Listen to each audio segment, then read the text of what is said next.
Somewhere on the South Island of New Zealand, buried beneath rolling green hills that look like they belong in a postcard, there is a door. It doesn't look like much from the outside. A reinforced steel frame. Keypad. No signage. No address listed anywhere. Behind that door is a bunker that cost more than $20 million to build. It has a cinema, a gym, a year's supply of food for 30 people, its own power grid, its own water filtration system, and walls thick enough to survive a nuclear shockwave. And the person who owns it.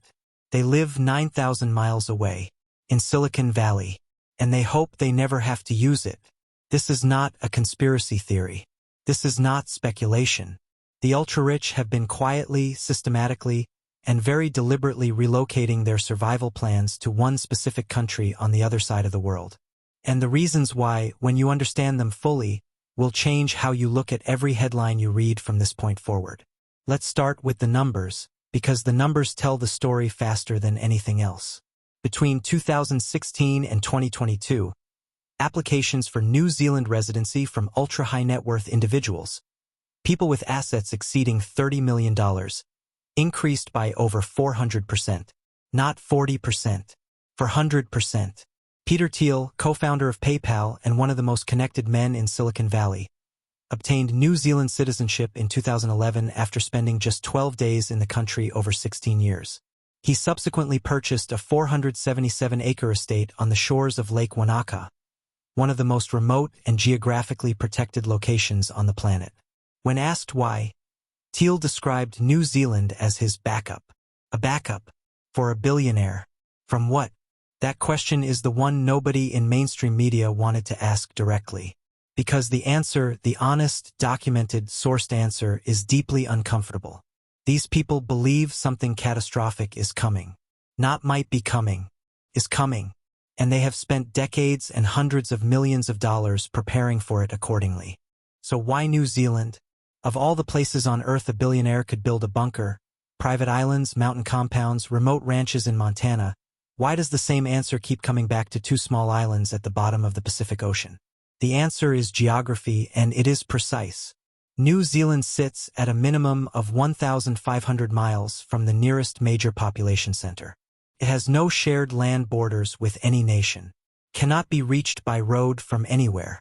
Any large-scale movement of people or military forces toward New Zealand requires significant naval or aerial logistics, providing days or weeks of warning that simply don't exist for closer locations.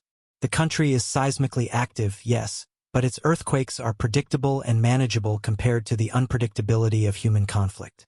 It sits almost entirely outside the Northern Hemisphere, where the majority of the world's nuclear weapons are targeted, where most geopolitical flashpoints exist, and where the jet stream would carry the majority of a nuclear winter's fallout. A 2019 study published in the journal Risk Analysis modeled global catastrophic risk scenarios: pandemic, nuclear war, climate collapse, civilizational breakdown, and ranked nations by their probability of maintaining functional society afterward. New Zealand ranked first. Not second. Not in the top 5. First. It scored highest on every metric that matters in a genuine civilizational collapse scenario: food self-sufficiency, island isolation, low population density, stable governance, existing infrastructure, and, critically, the capacity to close its borders and become genuinely self-sustaining within weeks. The billionaires didn't discover this by accident. They commissioned the same research. They read the same reports. And they acted accordingly. Now let's talk about what these shelters actually look like. Because the word bunker undersells it by several orders of magnitude.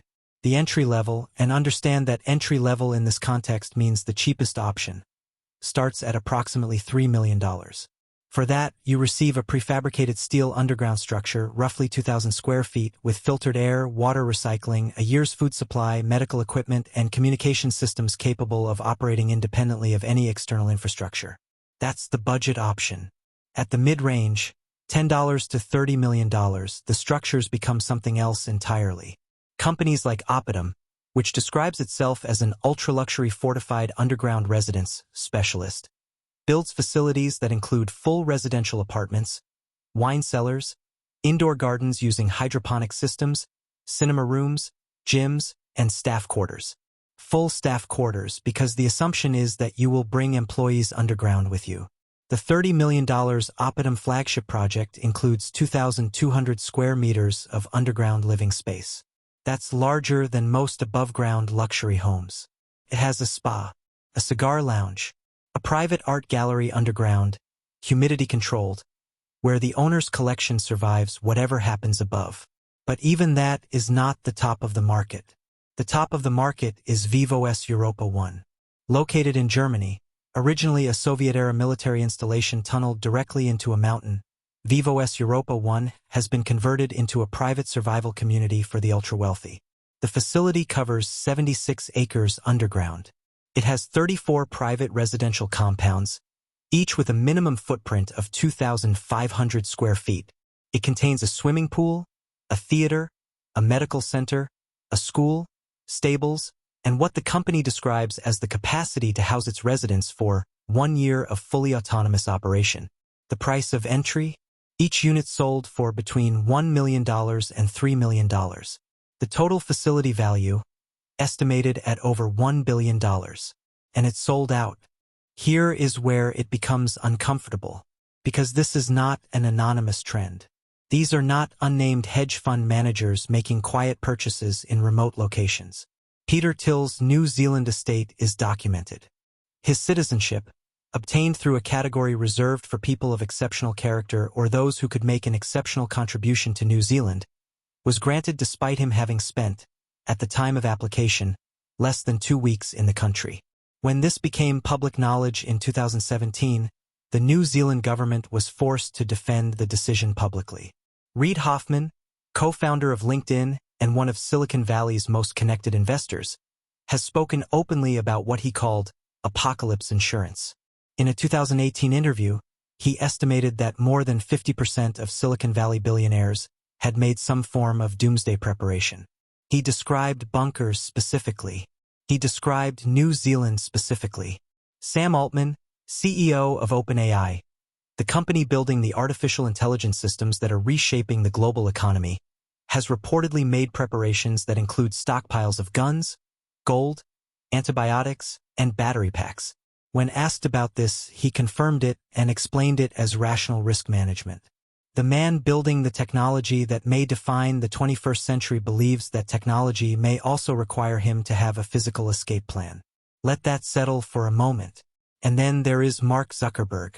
In 2023, Wired reported on the construction of a 5,000 square foot underground facility beneath Zuckerberg's 1,400-acre compound on the Hawaiian island of Kauai.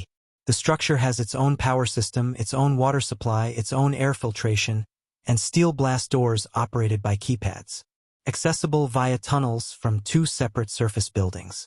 Zuckerberg described it as just a basement.